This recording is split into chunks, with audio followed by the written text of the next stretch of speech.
I'm Tony Schrader, Chairman of the Putnam County Republican Party, and I wanted to welcome you to another segment of Putnam County GOPTV. We're on the road today. We're joined here in Allen County with the Allen County Republican Party at their monthly luncheon, and we're joined by our good friend, State Senator Rob McColley, the 1st Senate District of Ohio, our representative to the Ohio Senate. We wanted to grab him for a few minutes today to kind of give you an introduction to Senator McColley, let you know a little bit more about what he does for us in Columbus, and just kind of get you a little bit more acquainted. So, Rob, good to have you here. Happy to be here. Thank you for the opportunity. It's great to catch up with you here. We get to see you on the road quite often, but a lot of our voters and other party members don't get to, so we're glad to have this opportunity. Wanted to get a little bit of additional background about you. If you could tell us a little bit about yourself, your family.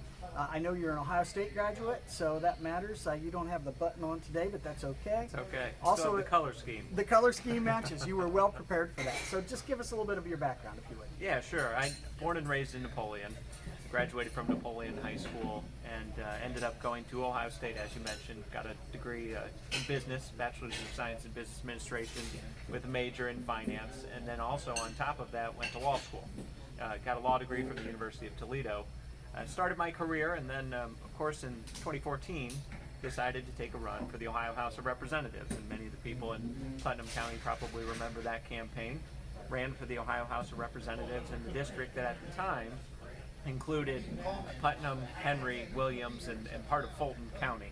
So we ended up winning that race, and then in 2017, after the resignation of my predecessor in the Senate, we ended up running for that appointment, and were appointed to the Senate in 2017 and then won a full term in 2018. And my family has been extremely supportive throughout all of this. It's kind of funny, my wife and I were married for about 3 weeks before I came home from a Republican dinner in Henry County and said, now before you say no, I want to tell you what I'm thinking about. And I told her I was thinking about running for the House. So she didn't sign up for any of this, but she's been very supportive, and nobody would be able to do the job that I'm doing in the legislature. No legislator is able to do it without a supportive wife and a supportive family. My 3 kids have also been very understanding to the extent that a 4-year-old and twin 2-year-old boys are able to be understanding. My daughter's 4 twin 2-year-old boys. It's been an absolute blessing. We've been very blessed, and we've been very blessed by the support we've been shown by the people of the 1st Senate District as well.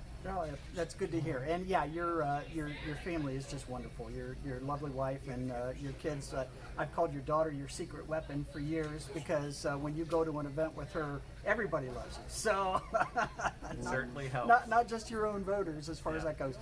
Just as an aside, you mentioned about winning your first House race and the support you received from Putnam County. I have to say the senator is easily the most active and the hardest campaigner of any office holder that I know of. In my house in Glandorf, when he was first running, he not only knocked on my door once, he knocked on my door twice. I think you mentioned you hit virtually every Republican voter in Glandorf and Ottawa during that period of time while you were making that run. So it's a phenomenal effort, and you've been very, very helpful to us and our own candidates in helping them to organize their campaigns as well. You've got some very active roles in the Senate already. You mentioned to me you're actually serving on 7 committees, several other subcommittees. You chair the Transportation Committee. You also serve on the Finance Committee, where you've authored legislation there, and on the Judiciary Committee. One of the things we've talked about, one of the things I think has been so important to the voters of Putnam County has been, and Putnam County is probably, I think safely to say, the most pro-life county, or one of the most pro-life counties in your district. Was your role in helping to foster and pass the heartbeat bill. Could you give us an update on that legislation? Absolutely. So the heartbeat bill has been a long journey, as you are aware, in the Ohio legislature, going as far back as Lynn Watchman, who people in Putnam County, of course, will remember. He was one of the initial authors of the heartbeat bill years ago. And it's really had an interesting transformation, something that was seen as an off-the-wall idea that wasn't going to get much support other than from those members who were on the far right of the issue, to coming very close to passing in consecutive GAs, to the point where last General Assembly in 2018, we actually passed both chambers and went up, and Governor Kasich unfortunately decided to veto the bill and we actually passed an override of the veto in the House, came over to the Senate. We fell one vote short of overriding the governor's veto.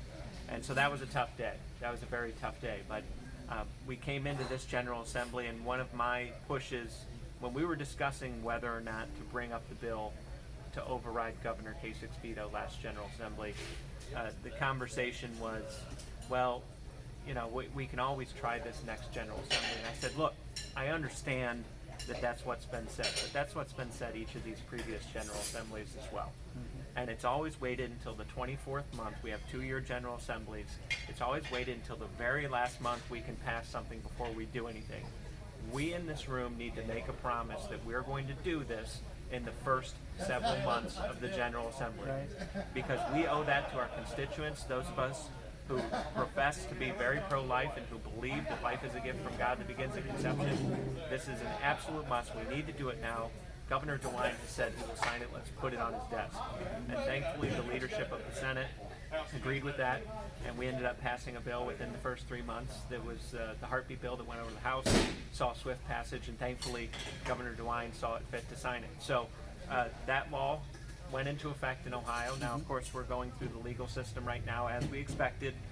People sued the state of Ohio, arguing it was unconstitutional, but this is where it becomes extremely important that we elected Donald Trump as president. Absolutely. And I know for many people who may have objected to him for one reason or another, they voted for him for this reason, is that those Supreme Court picks are absolutely crucial. That's key.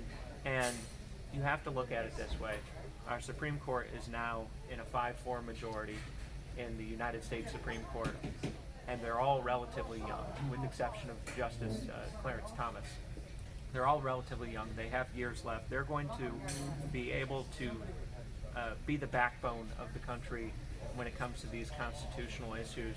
And frankly, even if they don't reaffirm or if they don't affirm the heartbeat bill, there's a good chance they're going to overturn Roe v. Wade based on modern science and based on some of the things that we've passed in Ohio already through the Pain Capable Abortion Act and many other things. So I have to feel optimistic that that Supreme Court that's in there right now is going to look at any of these pro-life issues with an open mind and are going to look at it and decide ultimately in favor of life one way or another. That's great news, and it would be wonderful if it was Ohio's law that was the key in the circuit in the Supreme Court cases to get it to the court and to see that evil finally done in and overturned once and for all.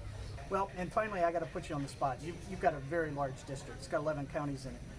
We're pretty aware of the fact that Putnam County is your favorite county. I just wondered if you could tell us why that was. So. Well, I can tell you, without expressly saying it's my favorite, I can tell you it's certainly up to the close to the top of the list. When I ran for the House and I sat down with Lynn Watchman and I said, "Can you give me any advice about the district?" And he said, "You will love Putnam County." And he was absolutely right. There's just a different sense, and there's a different sense of community. There's a different sense of fellowship in Putnam County, and I think there's a variety of reasons for that. Number one, I think the small business community in Putnam County is about as chamber of commerce as you can get. Right. If I can use that term. A lot of people who really are just mom and pop shops, self-made people who started a business and are still involved and active in their community through their business. And the sense of community that also comes from the tight-knit groups that people get from their churches. Mm-hmm. Putnam County, little demographic information, Putnam County is actually one of only two counties rather, in the entire state that are majority any one denomination of any religion. And that's something. And that's, as you might guess, it's Catholic. Right. But I think that also plays into Putnam County's sense of community, the people who are willing to help out in their community philanthropically or help their friends and neighbors when they're in their time of need, which certainly contributes to that. And I think it also plays into Putnam County's stance on the right to life issue. Right, absolutely. Putnam County is one of the strongest pro-life counties in the entire state, and it is absolutely a privilege to represent a county like that in the legislature. Well, and it's kind of you to say that, and I can say in reverse, it's been a great honor for us to work with you and to help represent you to the voters of Putnam County. It's rare that you find an elected official who fits his district as well as you fit yours. Well, thank you. There's no doubt about it. speaking of that district, 11 counties, it's a big district. If you're going to run for office in a big district in the state of Ohio, you need money. And I want to encourage our viewers to consider joining us. We're hosting a fundraiser for Senator McColley on November the 18th at the Red Pig Inn, 5:30, if I remember right. 5:30 to 7. Yeah. To 7. We would certainly encourage you to join us there. We'll have information available on our Facebook page. I think Senator will have it on his page as well. We can help you with making arrangements for tickets and for joining us there. Lynn Watchman will be there. I'm glad to be there as part of the host committee and to meet and greet you there at the door. But I would encourage you to consider donating to the Senator's campaign and helping him as he continues to represent us in Columbus. He's doing a fantastic job for Putnam County. Senator, thank you. It's Thank always you. great to see you. Appreciate it. All right, thanks. We'll see you next time.